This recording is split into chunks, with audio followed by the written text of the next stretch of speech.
y tener la oportunidad de hablarles un poco de la experiencia de salud pública en torno al impuesto al refresco y por qué hemos estado trabajando con esta problemática con tanta intensidad en México. Quiero agradecer mucho al doctor Quintero y a la Universidad del Rosario. Es primera vez que estoy en esta institución, pero pues es una institución muy reconocida en todo el mundo.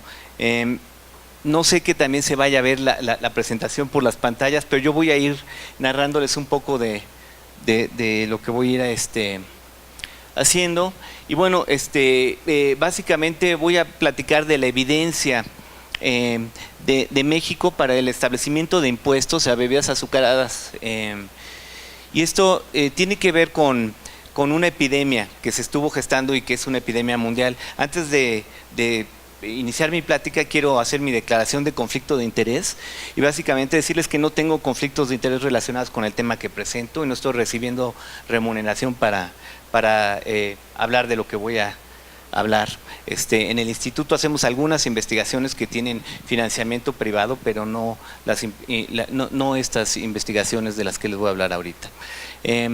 Voy a hablar primero de la epidemia en México de diabetes, la caracterización y la identificación de sus determinantes. Esto pensamos que es muy importante porque de aquí surgió toda esa idea de ponerle un impuesto al refresco. En el 2003 hicimos un análisis muy interesados por la diabetes, de la mortalidad por diabetes en el país. Y para ello utilizamos como comparativo Estados Unidos. Nosotros sabíamos que Estados Unidos era un país donde la epidemia de diabetes pues, se reconocía como uno de los más grandes problemas. Para nuestra sorpresa, pues nosotros, como pueden ver en esta gráfica, estuvimos mucho más altos en la tasa de mortalidad cada año que los Estados Unidos. Pero no solo eso, sino que también tuvimos un brinco en los últimos 2 años del 2000, que pueden ver ahí, y eso hizo que estos datos se vieran con mucho escepticismo. Costó mucho trabajo publicar este artículo y pues lo que vimos 10 años después, en el 2013, es que justamente ese punto de inflexión que veíamos en nuestro primer artículo, pues se comprobó que sí era real. Es decir, en México ocurrió algo a finales de los 90s que aceleró la mortalidad por diabetes de una manera pues que no tenía precedente, que si la comparábamos con cualquier otro país pues no tenía tampoco ninguna referencia. Muchos todavía pensaban que era un error, pero bueno, pues aquí se comprobó a través de los años este brusco aumento en la mortalidad. En la actualidad, de no ser ni siquiera de las 10 principales causas de mortalidad, en México ahorita es la causa número 1 de mortalidad, la diabetes mellitus. Esto no ocurre prácticamente en ningún otro país del mundo. Como pueden ver en esta gráfica mundial, donde van por gradiente de color, México está en amarillo, y eso representa que somos el país con la mayor carga por diabetes del mundo, la mayor carga por diabetes del mundo y de América, sin lugar a dudas. Y este artículo lo publicamos en el 2016 y en él comparamos a los megapaíses, países que tienen más de 100 millones de habitantes. Solo hay 14 de estos países y representan el 60% de la población. Es decir, lo que pasa en estos 14 países básicamente puede definir la epidemiología mundial. Y aquí pues, vemos que México es igual en estos megapaíses, el país con la mayor mortalidad por diabetes. Pero lo que llama la atención es que no era así, porque uno diría, bueno, pues si está tan mal México en diabetes, pues quiere decir que México tiene un problema genético de diabetes. No, esto pasó, como yo les mostré, a finales de los 90 para acá, es decir, hubo un cambio muy brusco en algo, en el ambiente, y eso es lo que nos ha hecho estar investigando posibles determinantes. Aquí tenemos la distribución por histograma de lo que es la prevalencia de sobrepeso y obesidad en la población mexicana. Pueden ver una línea azul en el 25, que es donde se define sobrepeso, y una línea amarilla en obesidad.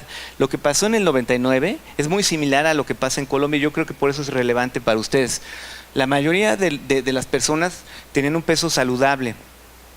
Y les voy a pedir perdón a los organizadores si me pudieran conseguir un poco de agua.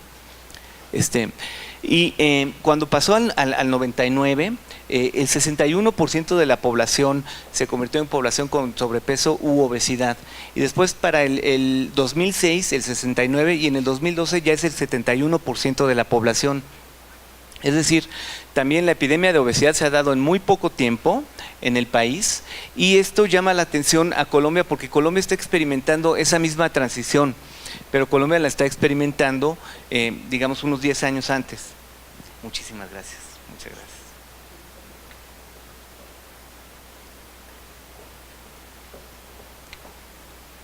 Colombia la está experimentando 10 años antes, entonces, perdón, México la experimentó 10 años antes que Colombia. Eso quiere decir que ustedes tienen una oportunidad de ver qué pasó en México y aprovechar algunas de las cosas que se pueden hacer o que están funcionando en México para no llegar a este nivel de problemática. Y este fenómeno se llama la transición nutricional, se observa en todo el mundo, ese es mi objeto de investigación y no solo es Colombia, pero vemos muchos países, por ejemplo en Asia, donde se están empezando a consumir bebidas azucaradas que tienen millones, miles de millones de habitantes y donde este tipo de estrategias pues también tenemos que verlas y analizarlas con mucho cuidado o la carga por diabetes en el mundo pues va a ser gigantesca. Uno de los primeros estudios que hicimos en el 2002, este fue el primer estudio que yo publiqué cuando regresé de mi doctorado en Estados Unidos a México.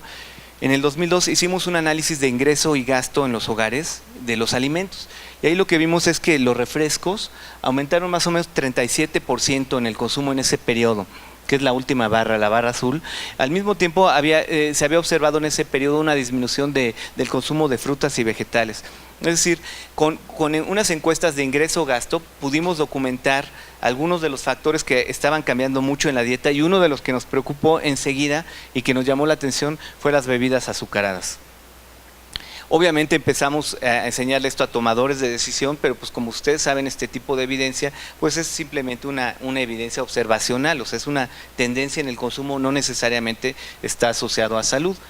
Desde entonces no hemos parado de investigar de posibles determinantes dietéticos y del cambio en los sistemas alimentarios que puedan estar asociados con la dieta. Es la encuesta del 2006, la encuesta nacional de salud y nutrición, y aquí lo que observamos es que para todos los grupos de edades, cada una de estas es una barra de grupos de edad, las calorías por bebidas azucaradas pues alcanzaban casi los 400 calorías. Esto fue haciendo los análisis con un interrogatorio de 24 horas que se aplicó a una muestra representativa de México. El color de hasta abajo son las calorías aportadas por refresco a la dieta. Hay otras bebidas azucaradas en México que también son muy problemáticas, por ejemplo los jugos industrializados, las lechitas que le dan a los niños que tienen chocolate, dulces, lechitas saborizadas. Todo esto cuando se suma aporta una cantidad de calorías que es pues casi el 20% de las calorías de la dieta y eso pues también nos preocupó mucho. Esa es una de las evidencias importantes que tuvimos y que hemos podido comparar con otros países, por ejemplo con Estados Unidos, y comprobar que lo que en Estados Unidos ya sabían que eran uno de los principales consumidores de bebidas azucaradas, pues nosotros también, y ese es un fenómeno que en investigación en nutrición pública le llaman aculturación. Entonces hemos absorbido mucho de prácticas y de los sistemas alimentarios de los Estados Unidos. Y aquí pueden ver en esta gráfica muy parecida a la de los diabetes, casi que si les dijera esta es la gráfica de mortalidad por diabetes en el mundo, pues sí, se vería, pero no, esta es la gráfica de consumo de bebidas azucaradas en el mundo. Y vean otra vez cómo el gradiente de México es un poquito más fuerte y eso es uno de los indicadores también de esa práctica a nivel mundial, junto con Estados Unidos y otros países de Latinoamérica. Por cierto, Latinoamérica es el continente con mayor prevalencia de sobrepeso y obesidad, entonces pues también es un continente que tiene características importantes que se podrían utilizar para saber cómo prevenir. Aquí vemos, de acuerdo a la Organización Mundial de la Salud, el consumo en México de refresco, que es de 163.3 litros al año por per cápita, y cómo se compara con otros países. Entonces, bueno, esto es más claro como evidencia ecológica de lo que está ocurriendo aquí y de la posibilidad que hay en Colombia de prevenir una epidemia pues más complicada como la que ya estamos viviendo en México. Nosotros hemos analizado la contribución en las encuestas, que son encuestas representativas que hacemos de forma periódica, la contribución a la ingesta de bebidas azucaradas al total de azúcar añadida, y lo que encontramos es que las bebidas calóricas aportan 70% del azúcar añadida a la dieta. Entonces, también uno podría decir, bueno, es que el azúcar es malo. De hecho, yo estaba viendo el logotipo acá, azúcar y dinero, y me parece que es esta imagen es muy poderosa porque justamente, pues, representa muy bien cuál es la problemática aquí, y la problemática es, el azúcar es un elemento pues, que se ha visto en toda la ciencia. No voy a hablar mucho de eso porque yo sé que ustedes conocen lo que ha pasado con el azúcar, cómo ha salido toda la evidencia en los últimos años de lo dañina que es, y encontrar cuáles son las fuentes de ese azúcar añadido a la dieta era muy importante en México, y ahorita ya lo tenemos caracterizado, 70%. Ahora, ¿cuál es la evidencia internacional? Porque si el azúcar realmente fuera un nutriente como cualquier otro y no tuviera efectos nocivos a la salud, pues cuál sería la problemática. Pero en realidad, pues cada vez sale evidencia más contundente en revistas pues de muy alto prestigio, donde hay un arbitraje muy estricto, pues que demuestran efectos nocivos a la salud de las bebidas azucaradas. Aquí, por ejemplo, este es uno de los metaanálisis más famosos, que es el de Malik en Diabetes Care en el 2010, donde se encontró que al consumir bebidas azucaradas aumentaba el riesgo de tener diabetes. Entonces, esto es un hecho, y además es un metaanálisis, y ahí vienen todos los estudios. Vamos a mencionarlo también un poco más adelante, pero ustedes saben que en la investigación financiada por la industria, pues se ha visto de repente un efecto pues que no es tan nocivo para la salud de parte de sus productos, y eso se refleja en los metaanálisis. O sea, cuando en los metaanálisis hacen estratificación de estudios pagados por la industria y estudios pagados, digamos, por centros de investigación, por el NIH, por fundaciones, los estudios pagados por la industria típicamente pues no encuentran los efectos nocivos. Entonces, eso ha hecho que a nivel internacional, cuando un estudio se evalúe, lo primero que se pregunte es, bueno, ¿cuál es tu fuente de financiamiento? Porque si tu fuente de financiamiento es la industria, pues ese estudio pues sí se tiene que ver con mucho respeto, pero la realidad es que no se puede considerar evidencia. Al revés, lo que nos debe de hacer ver si está financiado por la industria es que puede tener fuentes de sesgo en todos los partes del proceso, desde el diseño, porque pues ustedes saben que un estudio se puede diseñar para no encontrar efectos, etcétera, ¿no? Aquí tenemos otro metaanálisis, este es el de Morenga, que se publicó en el British Medical Journal, yo creo que una de las mejores revistas del mundo, y en este también vemos estudios que muestran un metaanálisis de estudios experimentales que muestran que el consumo de azúcares añadidos conduce a aumento de peso en adultos. Esto es una estrategia que también veíamos en la industria mucho. Era como en el tabaco, ¿no? Decir, bueno, vamos a negar, o sea, vamos a negar la relación causal. Entonces, si uno dice, no, es que no existe evidencia de que los refrescos produzcan sobrepeso. Bueno, si se publica un metaanálisis que toma información de todos los estudios experimentales, donde se muestra que hay un efecto positivo, y además, claro, otra vez, cuando se estratifica por fuente de financiamiento, se ven diferencias, pues esto es algo muy poderoso, ¿no?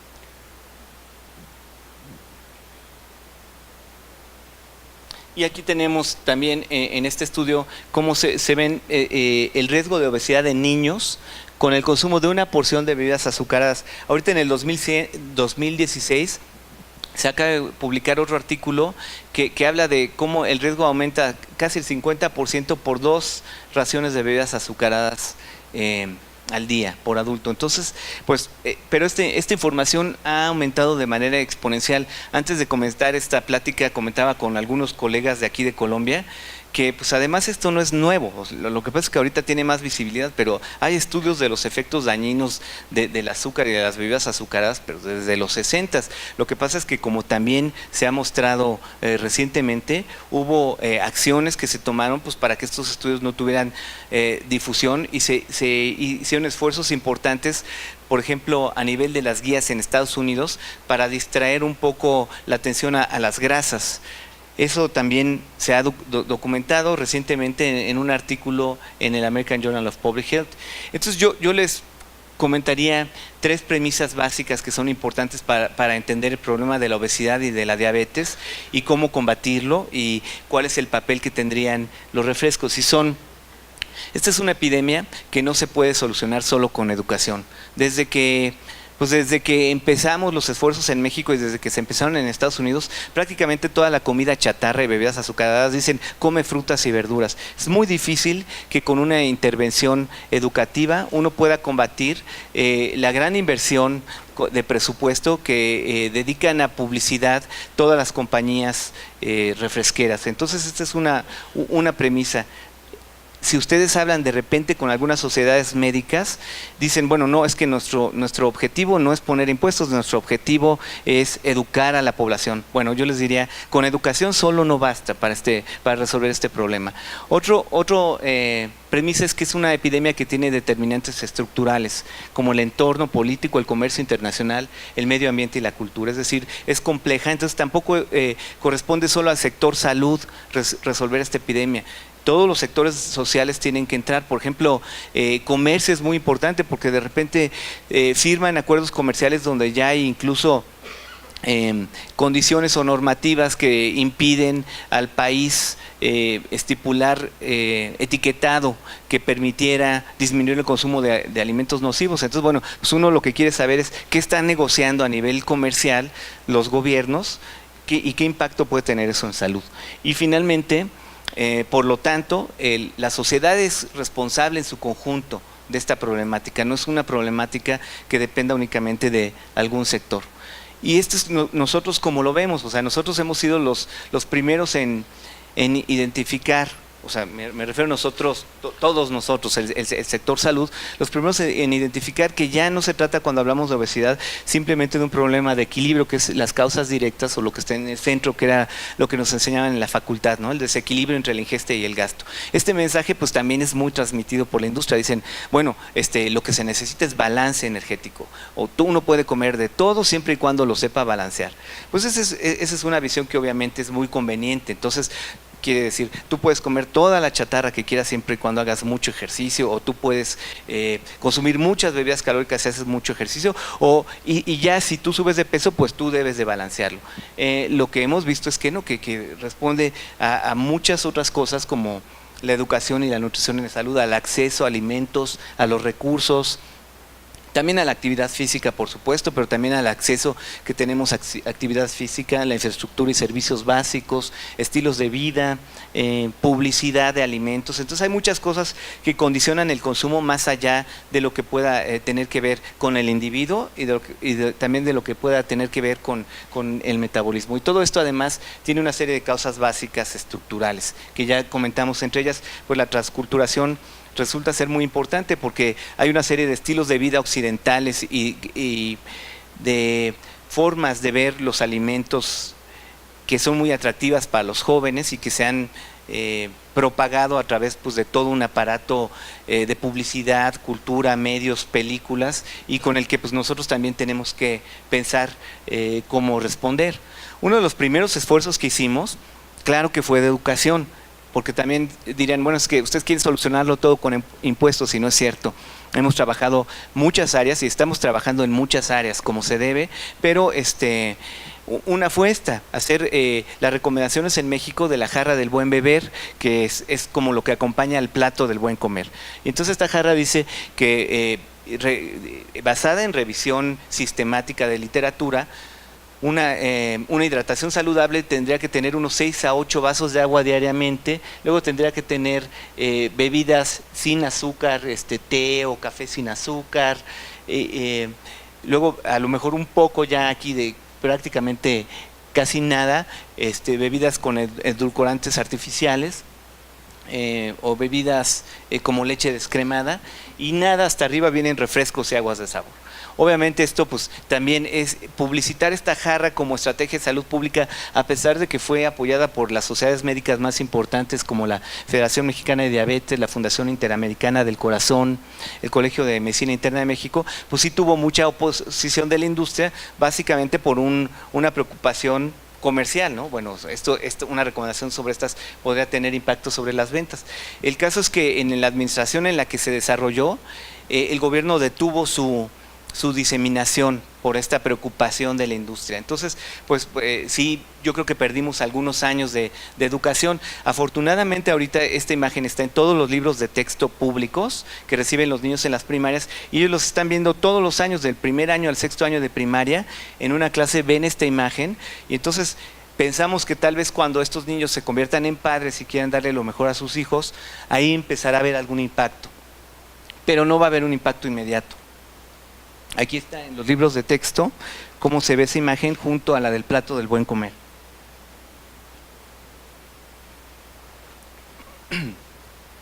Y estos son los lineamientos que hicimos en las escuelas.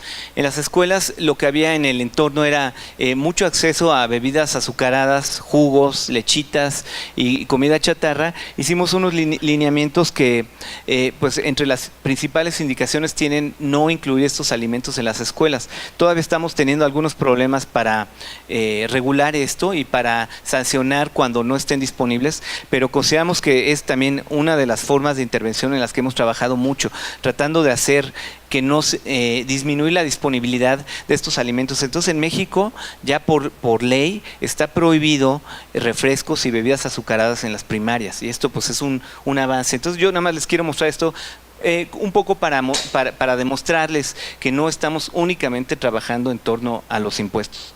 Ahora, hay una teoría que le llaman teoría de la instalación y dice cómo se pueden lograr conductas saludables si el entorno no las favorece. Y esto es justamente la trampa del entorno en la que estamos cayendo y en la que tenemos que ver cómo salir. Es muy difícil que a un niño se le enseñe que lo más saludable es tomar agua y que cuando salga de la escuela al recreo, lo único que haya sean lechitas azucaradas, juguitos y refrescos.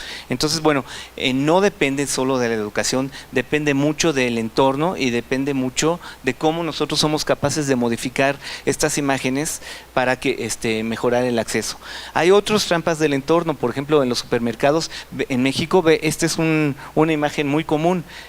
Ver un garrafón de 10 litros de una bebida azucarada que cuesta casi $1, bueno, $2 de 10 litros o no sé cuánto, con un etiquetado que además dice frutal, cuando sabemos que es agua con pintura, y además al lado pueden ver un anuncio que no está ni a 1 metro de altura, es decir, está dirigido a los niños. La Organización Mundial de la Salud prohíbe la publicidad a los niños y pues esta es una práctica muy común. Entonces, bueno, si se regularan los tamaños de porción, la publicidad engañosa, un etiquetado engañoso que dice que algo es frutal, publicidad dirigida a niños, pues también eso también ayudaría y tendría un gran impacto. Esta es otra cosa que es parte del paisaje común en México. Las zonas de comida saludable pues están inundadas de promoción de bebidas azucaradas y eso también es algo que pues, debería ser inaceptable y podría estar regulado y se podría evitar. Ahora, ¿qué es lo que recomiendan los expertos? Lancet es una de las mejores revistas del mundo y ahí Cecchini en el 2010 identificó cuáles serían las políticas costo efectivas para prevenir obesidad y lo hizo para varios países de Latinoamérica. Aquí está México y yo de México les pongo aquí medidas fiscales, lo que costaría por persona en dólares del 2005 y serían $0.02 por persona esta medida. O sea, es la medida más barata para prevenir obesidad, de acuerdo a un artículo publicado en Lancet por uno de los mejores economistas del mundo, que es Michel Cecchini. No quiere decir que las otras estrategias no se hagan. Lo que quiere decir es que dentro del conjunto de estrategias está reconocido como una estrategia pues costo efectiva y que puede ayudar a un país que tiene tanta problemática como México. Y aquí en el 2010 hicimos uno de los primeros análisis para impuestos, que sería cuál sería la elasticidad de poner un impuesto del 10%. Aquí el indicador que tenemos en el eje de las Y es mililitros. Y lo que vimos es que un impuesto del 10% tendría una reducción en mililitros significativa aún en pobres y en ricos, más o menos similar, y eso nos pareció como una evidencia pues de modelaje suficientemente interesante para empezar a promover este impuesto. Es decir, en el 2003 vimos el aumento del consumo, en el 2010 sacamos las primeras modelos de elasticidades y En el 2014 se aprobó el impuesto, es decir, pues nos tardamos como unos 11 años generando evidencia y además revisando la evidencia mundial para poder sacar esta estrategia. Este es el padre de la economía, Adam Smith, y lo que dice en uno de sus escritos, porque muchos citan la economía como un área donde pues, uno trataría de no poner este tipo de medidas. Dice, azúcar, ron y tabaco son commodities, son bienes para los que no son necesarios en la vida, que se han vuelto su objeto de prácticamente consumo universal y para los que, por lo tanto, son extremadamente susceptibles. Perfecto.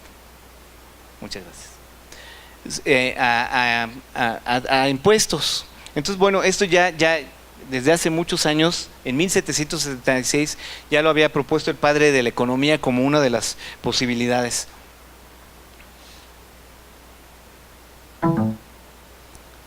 ¿Me pueden pasar la siguiente? No, creo que no está funcionando. Ahora, en economía lo que preocupa mucho es externalidades negativas, es decir, cuando la producción de un bien daña a terceros, se incurre en costos sociales. El costo para la sociedad de producir dicho bien es mayor que el costo del propio producto para los fabricantes. Esto pues es mucho el caso de las bebidas azucaradas, tienen externalidades negativas como causar obesidad y causar diabetes, que yo creo que ya eso, pues por lo menos en yo no sé en otros foros, pero en un foro de salud, yo creo que ya no nos vamos a poner a discutir si las bebidas azucaradas hacen daño o no, con la cantidad de evidencia que hay. El Estado puede corregir estas externalidades negativas mediante impuestos. Si el impuesto al producto genera disminución en el consumo, disminuye el daño a terceros y los costos sociales. Y la disminución se da cuando la demanda es elástica. Bueno, todo esto hemos visto que la demanda es elástica y hemos visto que esta es una forma costo efectiva. Esta es también una imagen que yo no sé si sea tan común aquí, pero en México pues prácticamente todos los supermercados tienen el pasillo inundado de bebidas azucaradas y después tienen todas las otras secciones saludables como la sección de pescados y frutas inundadas de bebidas azucaradas. No solo eso, también en las zonas indígenas, las zonas más remotas donde están los más pobres, los anuncios de bienvenido al pueblo pues están pagados por la industria, a veces están en la lengua local, en maya o en otras lenguas y entonces han penetrado. También tienen estrategias de precios y porciones para que el consumo sea muy, muy alto en estas comunidades y bueno, como saben, el alto consumo de azúcar y también de la cafeína que tienen algunas de estas bebidas, pues también tiene efectos adictivos. Y finalmente, la otra estrategia muy fuerte es la de la publicidad. Esta es una pista muy común para correr afuera en la Ciudad de México. Uno cuando se deshidrata 2% ya no puede pensar en otra cosa que en hidratarse. Entonces las pistas para correr, las ciclovías, los equipos deportivos, todos están con publicidad de bebidas azucaradas. Esta es también una de las cosas que tienen las cooperativas en las escuelas de bajo ingreso en México, que es mucha disponibilidad de comida chatarra para los recesos de los niños. En México no tenemos escuelas de tiempo completo, no tenemos tantas, entonces van 4 horas y en esas 4 horas tienen unas 4 oportunidades de comer. Entonces, la Academia Nacional de Medicina generó un libro de postura en el 2014, donde identifica cuáles serían las políticas de Estado. Esto también está basado en evidencia internacional y también utilizando nuestros datos, y la Academia le recomendó al gobierno de la República adoptar un impuesto al refresco. Entonces, ahí ya no era solo el Instituto Nacional de Salud Pública con las encuestas de nutrición, sino ya el principal órgano académico de México, que es la Academia Nacional de Medicina, en consenso, dando una postura donde una de las medidas para detener esta epidemia de diabetes, que pues ahorita, hace una semana, fue declarada emergencia nacional en el país. Es primera vez que en México una enfermedad no infecciosa se declara emergencia nacional. Entonces, sí se requiere de una gran intervención y la Academia se sumó por primera vez hablando de políticas que tuvieran que ver con algo que no fuera atención a la salud, sino prevención e incluso impuestos. Y esta es la evidencia más fuerte que tenemos en México actualmente de que el impuesto ha funcionado después de un año de haberse implementado. Este es un artículo en el British Medical Journal, como les decía, una de las mejores revistas médicas del mundo, y en él se mostró que después de la evaluación la tendencia del consumo de refrescos disminuyó, lo que fue medido como 4.2 litros en promedio en bebidas con impuesto. Las bebidas que no tenían impuesto, es decir, el agua simple, aumentó. Entonces, además, esa es otra forma de comparar, ¿no? Si lo que no tiene impuesto aumenta y lo que tiene impuesto disminuye, bueno, quiere decir que a pesar de a pesar de que haya sido poco lo que disminuyó, porque hay otras variables, por ejemplo, el aumento en publicidad, las estrategias comerciales, las promociones, los regalos, todo lo que se haya hecho para que no disminuyera el consumo, bueno, a pesar de todo eso, disminuyó. Y a pesar de todo eso, las bebidas que no tenían impuesto aumentaron. Entonces es muy claro el efecto. Y no solo eso, sino que al final del año disminuyó más, y ahorita estamos con las evaluaciones del segundo año y sigue disminuyendo el impuesto al refresco.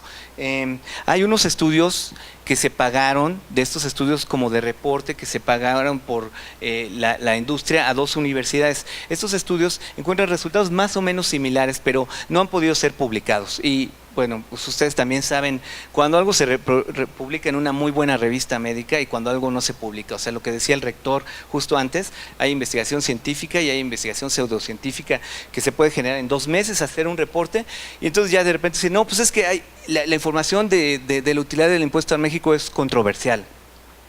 No sabemos, porque hay unos estudios que dicen que sí y unos estudios que dicen que no. Bueno, el que dice que sí está en British Medical Journal, los que dicen que no, no están publicados. Y luego hay otra cosa que dicen del impuesto, dicen que afectó mucho el empleo. Entonces es un contrasentido, porque la industria de repente dice, no, es que el impuesto no tuvo efecto. No redujo el consumo, no redujo, pero afectó mucho a la industria, se perdieron miles de empleos. Bueno, entonces ¿cómo? O sea, si no disminuyó el efecto y no pasó nada, ¿cómo se perdieron tantos trabajos y fue una debacle económica? Entonces, como que hasta el discurso es raro. En la academia, hace unas semanas fue el Obesity Week, y ahí los académicos del mundo discutían estos argumentos y decían, pues no tiene sentido. Bueno, aquí pueden ver en esta línea vertical cuándo entró el impuesto al refresco y vean la tendencia de empleados de la industria de bebidas azucaradas. Pues no se ve ningún effect modifier, no se ve un punto de inflexión para abajo, y estos análisis pues son análisis independientes. Yo obviamente no sé si este análisis lo hace la industria que dice, pero pues estos análisis son con datos públicos. Ustedes pueden bajar estos datos y hacer estas gráficas. Aquí pueden ver cómo están los empleados de establecimientos comerciales, porque también dicen, no, cuidado, va a ser una debacle porque se van a perder miles de empleos en las tienditas. Bueno, vean, ahí está el impuesto al refresco, cuando entró y cómo viene la tendencia, y la tendencia pues al revés, la tendencia viene pues, como a la alza, vienen aumentando los empleados en establecimientos comerciales. Y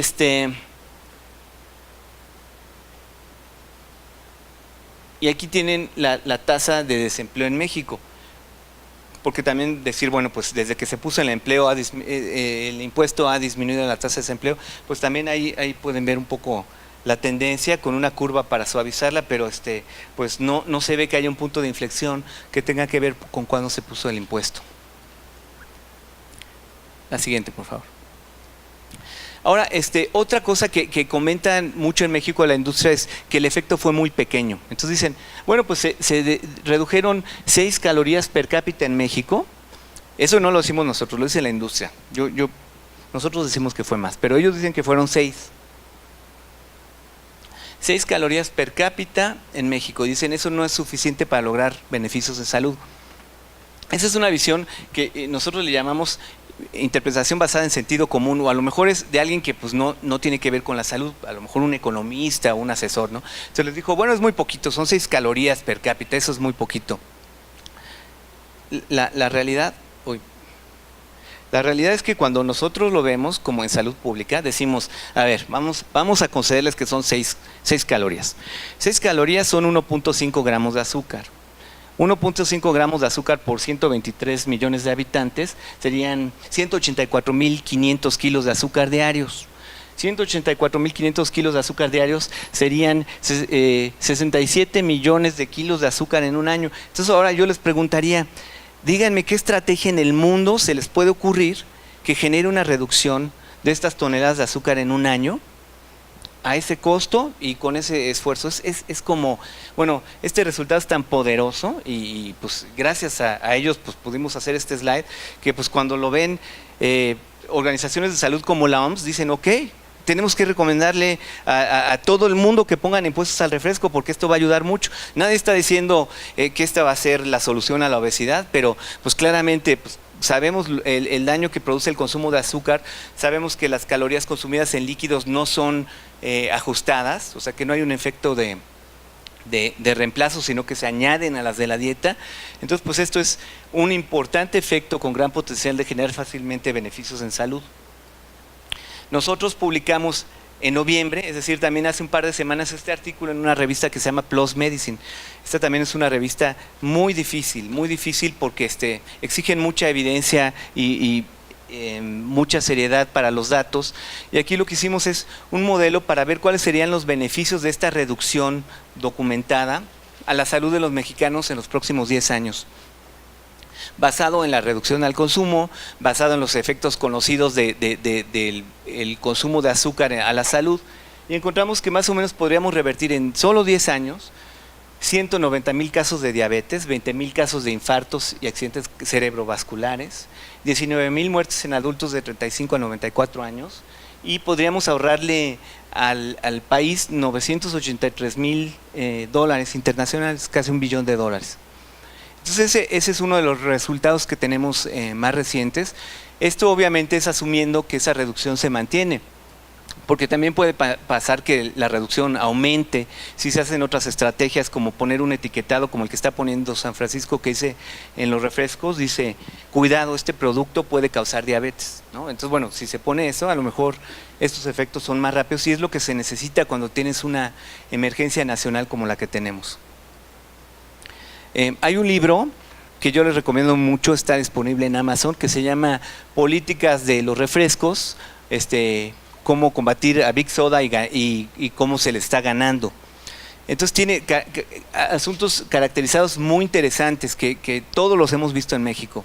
Está en la parte de estrategias para evitar el impuesto y la regulación, y vienen muy bien caracterizadas. Una es reclutar a líderes de salud pública, organizar, por ejemplo, en México se organizó un instituto de bebidas para la salud y el bienestar, financiado por las refresqueras, y llevan todo un grupo de médicos, financian a la Federación Mexicana de Diabetes, hacen declaraciones por endocrinólogos de prestigio.